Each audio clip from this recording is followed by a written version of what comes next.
بونجور ميز امي، جيسبر راكم بخير. لا غوسيت تاع اليوم كيما راكم تشوفوا عصير الموز ولا الشربات تاع البنان، باسكو راح يجينا منعش وبنين، راح يجينا ماشي خفيف وماشي ثقيل، راح يتماشى بزاف في فصل الصيف. دون ان بول نديرو كاس عصير الليمون، كاس من السكر وكاس حليب، نميكسيوهم مليح بالباميكسور حتى يذوب لنا كاع السكر. ابخي نزيدو 2 حبات بنان يكونوا كبار ونميكسيوهم بيان بالميكسور.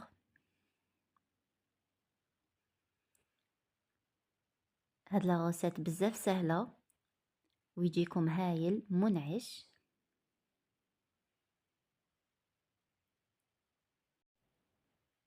نزيدو 3 مغارف ماء الزهر، شويه لافاني وشويه زيت دو سيترون.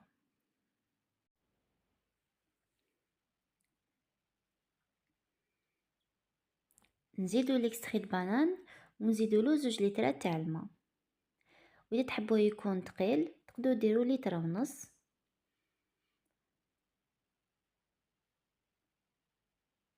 نخلطو مليح بالميكسور.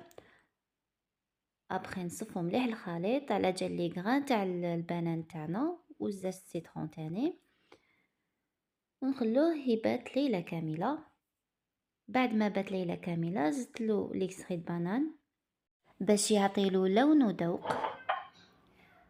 واذا عجبتكم لا غوسيت ما تنسوش ديروا جيم وديروا ابوني وتبارطاجيو. تنسوش تجربوا لا غوسيت ونتلاقاو في وصفه جديده ان شاء الله.